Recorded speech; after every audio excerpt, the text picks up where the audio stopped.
Yon, what's up everybody? For today's video, saan na naman gaang punta? Ay siya, parinin at samahan nyo muna kami. Ay di, ayun na nga't kami nananakbo na. Dini nga pala kami dumaan sa Batangas Balite Road at dini kami tinuro ng maps. Ay di, ayun na nga't unti-unti na naming natatanaw aring Mount Makulot. Ay, kitang-kita nyo yan, habang papalapit ay palaki ng palaki. Kala ko'y didiri-diretsuhin pa pero yung nakita na namin, liko na, Imeldas Garden, 300 meters. Maya-maya pang nakita na namin aring Villa Mercedes. Makalampas nga din makikita kayong maliit na kakaliwaan at din ang daan papunta doon. At aringat ating nakita na ang arko ng Remo Farmville. Alay, parang Farmville lang sa Facebook noong unang panahon. Aray, dire-diretso na at kayo makakarating din doon at yun lang naman ang dulo na rin. At yun, natanawa na nga ang Taal Lake at arin na nga at nakarating na sa Imeldas Garden. Ay di kami dumiretso na din sa entrance at nagbayad ng ticket. Dini nga pala 150 kapag weekdays, 180 naman kapag weekends. Pero kung kayo guest daw ng Villa Mercedes ay 100 na lang. O, di ayos. Dini nga pala, I know outside food and drinks allowed. Ay di yun at kami pumasok na. Buti nga't wala masyadong tao at aray bubungad sa inyo kape. Hindi ko alam kung aray buka. Ay di ayun, makikita nyo na nga ang overlooking view ng Taal Lake at kami nagmasid-masid dini at nagpicturan dini sa parang picture frame. At dahil bawal din ang drone ay di aray ang cellphone ko lang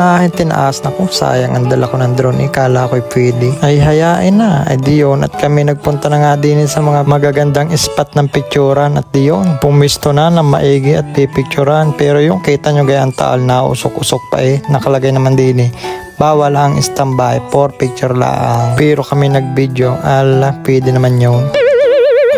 Maya-maya pa kami sumilong muna din sa may bubong at sabi ko yun ako parang naambon-ambon din muna tayo. Maya-maya pa bumuhos na ang pagkakalakas ng ulan ay hindi nakita ang Mount Makulot pati yung Taal at hindi nakita. Nung huminahin na kami nag-umpisa na ulit nako sayang ang bayan. Ang hiram kami din ng payong. Libre naman ang hiram, mag-iiwang kalana ay di may tatakpayan Imeldas Garden. Yes. Ayun at di din na nga kami pumunta sa may malaking lettering ng Imeldas Garden.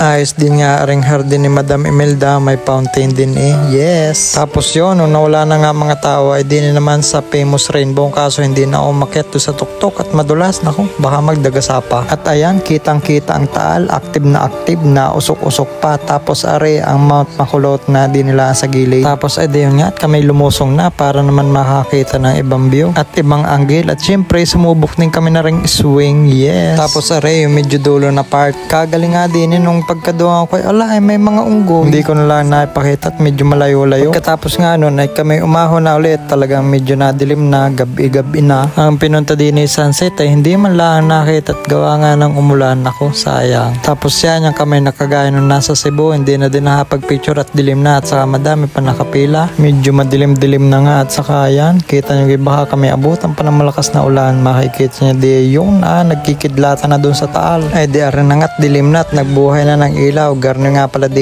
paggabi. Tapos are yung tanaw kape yung nag-ilawan na mga bulaklak. Ay di ayun na nga't kami tumuloy na talagang gabi na. Medyo gutom-gutom na din di dadaan mo na sa kainan ng kauntian. At are na nga along the way ay di kami pumunta sa Corcolon Lome. Are ay di nila sa may Muson. Lasa ko'y branch rin nung nasa San Jose. Doon ako unang nakatikim na rin. At yun dumating na nga ang aming order. Isang gisado with chicken at Lome Big. Ay siya, di hanggang doon lang muna. Paalam!